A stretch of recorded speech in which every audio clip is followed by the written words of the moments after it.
Bienvenidas y bienvenidos a Conectados Online, este espacio en donde seguimos en contacto con las y los diputados de la Cámara. En esta ocasión nos acompaña el diputado Marcelo Díaz, del Distrito 7 de la región de Valparaíso. ¿Cómo está, diputado? Muy bien, muchas gracias por la entrevista. Un gusto saludarlo y saludar a toda la gente que ve el canal de la Cámara. Muchas gracias también por darnos este espacio de conversación.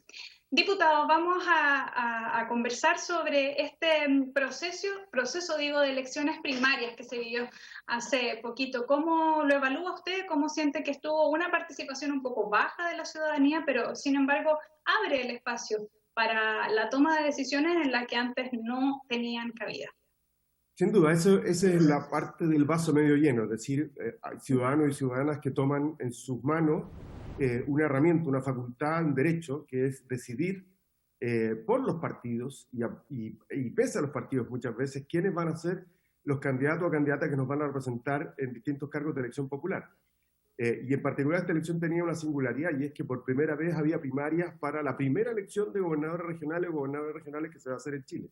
Sin embargo, evidentemente la participación fue baja. Yo creo que ahí hay dos elementos que analizar. Uno es si los partidos están siendo capaces de convocar a la gente a votar, es decir, si esta baja participación se produce solo por problemas de información o desinformación, que a mí me llegó mucho reclamo desde esa perspectiva, o si hay un problema de convocatoria más estructural y que tiene que ver con la crisis del sistema de partidos políticos, que no es una buena noticia. Las democracias requieren un sistema de partidos políticos sólido, firme, porque es la forma en que se consolida su sistema democrático. Pero también creo que hay errores bien inexcusables por parte del CERVEL. Yo hace mucho rato que tengo críticas muy profundas a la forma en que se conduce el CERVEL, y creo que no está a la altura de los desafíos, y me preocupa porque tenemos una secuencia de elecciones hacia el futuro en las que uno esperaría un trabajo impecable del CERVEL, y las explicaciones que nos daban ayer de por qué se cerraron mesas. Yo, por ejemplo, estaba votando en la Escuela Italiana Valparaíso y me llamó la atención que me entregaron un voto de la primaria de gobernadores del Frente Amplio y un voto de la primaria de Chile Vamos de alcalde. Entonces traté de hablar con el jefe del recinto, no lo ubiqué, traté de hablar con encargado local, no lo ubiqué, porque me parecía raro que si yo iba a votar a la primaria del Frente Amplio me dieran un voto de la Chile Vamos. Se supone que yo voto en aquella primaria en la que Claro. estoy interesado y no voy a interferir en otra. Pero bueno, creo que esas cosas son deficiencias del CERVEL que es imposible escabullir, que el CERVEL no puede tirar la pelota para el córner, tiene que hacerse cargo, pero hay sin duda un problema más de fondo que tiene que ver con la incapacidad del sistema político de convocar a la gente a participar. Pero la contracara es que la gente y los ciudadanos tienen que darse cuenta de, por más distancia que tengan del sistema de partidos políticos, por más enojo que tengan con la política, si desaprovechamos este tipo de opciones, entonces es difícil que las cosas cambien, porque aquí hay una herramienta de cambio, de transformación. En esa línea, diputado, ¿cómo evalúa también la forma, por ejemplo, en la que se fue resolviendo el presupuesto y lo intenso que estuvo esa tramitación, en donde también, por ejemplo, habían recursos involucrados para todo el proceso que viene con las próximas elecciones y también que viene con la constitución de la convención que va a redactar esta nueva constitución? Bueno, el gobierno desde el comienzo de la crisis de la pandemia en particular ha tenido esta filosofía de gastar poco, gastar lo menos posible, pensando en cuánto va a durar la pandemia. Yo creo que eso ha sido el error estructural del gobierno y por eso es que las medidas que ha adoptado son tan insuficientes y proyectos como el retiro del 10% de la AFP, que son recursos propios de las y los trabajadores, terminan siendo la respuesta que los ciudadanos esperan, porque lo que correspondía era un apoyo macizo, robusto del gobierno al presupuesto familiar, para que la gente no tuviera que echar mano a ese tipo de ahorro. Y el presupuesto tuvo la misma tónica, ¿no? Un gobierno que dice que crece, que en realidad no crece, un gobierno que dice que está dispuesto a poner recursos en la mesa, y la verdad es que básicamente los pone donde siempre lo ha puesto este gobierno, que es en el sector empresarial, en la economía, cuando hoy día la realidad más dramática tiene que ver con la carencia de ingresos a nivel de la familia. Muchas familias dejaron de pagar sus cuentas, muchas familias han tenido que hacer, y siguen habiendo, ¿no? En Viña del Mar, en Valparaíso, en San Antonio, ollas comunes para poder resolver la necesidad básica de alimentación. Y yo creo que eso hizo tan tortuoso el presupuesto, porque tuvimos primero un ministro de Hacienda y un director de presupuesto muy beligerantes. Yo no lo recuerdo en estos 30 años, una experiencia parecida, ¿no? De una relación tan tensa con un ministro de Hacienda y de un director de presupuesto tan incapaz de contribuir al diálogo. La tarea de un gobierno en el debate presupuestario es, sin duda, escuchar las miles de demandas que surgen e intentar buscar acuerdos y mantenerse firme en las cosas que tienen que mantenerse firme, pero creo que el gobierno tuvo un tono, a mi juicio, completamente inapropiado y eso dilató aún más la aprobación del presupuesto con algunas cosas que logramos y otras cosas que directamente no pudimos alcanzar. Y ahí en materia, por ejemplo, de cultura, diputado, se logró avanzar al menos en eso en el debate en la comisión mixta, ¿no? Sí, pero insuficiente. Por ejemplo, se consolidó un recorte del 5% de instituciones colaboradoras que después de la última intervención que hizo el ministro de Hacienda en el primer trámite del presupuesto en la Cámara, cuando lanzó una suerte de juicio de duda respecto de la transparencia del uso de estos recursos, que es completamente infundada, porque además quiere decir que al final está diciendo que su colega, la ministra de Cultura, no hace la pega, y si así, bueno, entonces tomen decisiones ellos, porque esos recursos son fiscalizados por el Ministerio de Cultura. Yo creo que eso expresa un prejuicio que este gobierno tiene con la cultura. Fíjate que de los 3 ejercicios presupuestarios, los 3 han intentado recortar estos recursos.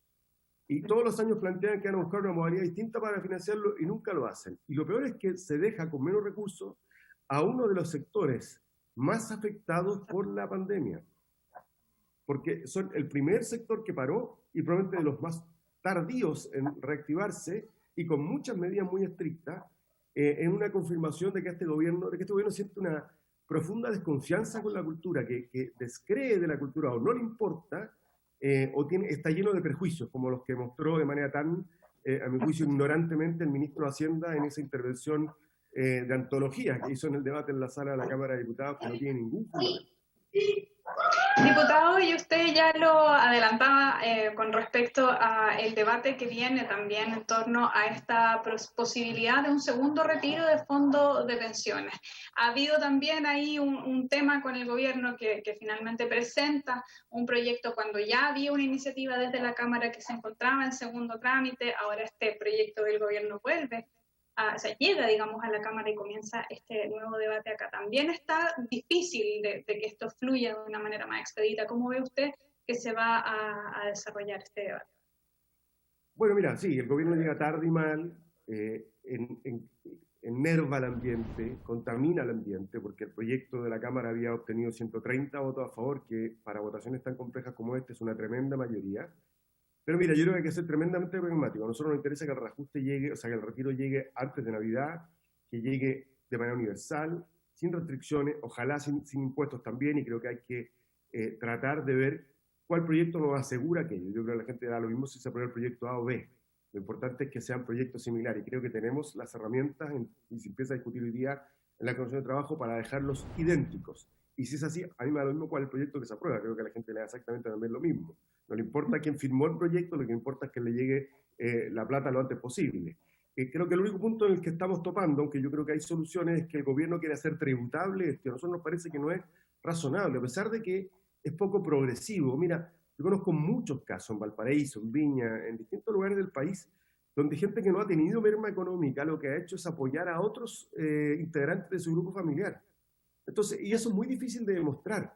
Entonces, es mejor aquí equivocarse, que pasen 2, 3 o 4 que terminen haciendo, consiguiendo un beneficio tributario que a lo mejor no les correspondía, que dejar fuera a cientos que, si bien no han tenido personalmente detrimento patrimonial, detrimento de ingresos, sí han aprovechado esa mayor solvencia o solidez de su posición económica para apoyar a hermanos, a hermanas, a primos, a pyme, a su propia pyme, es decir, que de sus recursos han trasladado recursos. Por ejemplo, hay gente que es profesional, que tiene un ingreso que no lo ha perdido, pero que había emprendido con un bolichito, un café, una tienda, y que ahí se ha tenido pérdida de ingresos. Entonces, ¿para qué enredarnos en algo que en realidad, si uno compara, por ejemplo, lo que significaría esto en términos de recaudación tributaria versus los perdonazos que el Servicio de Impuesto Interno le ha hecho a los grandes grupos económicos, la verdad es que no son comparables. Entonces, estas son las pequeñeces del gobierno que hacen que la popularidad del gobierno esté tan por los suelos y la gente tenga tanta desconfianza del presidente y del gobierno.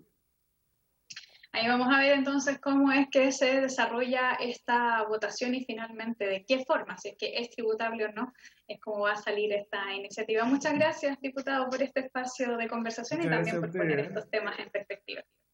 Gracias, que tengan un buen día.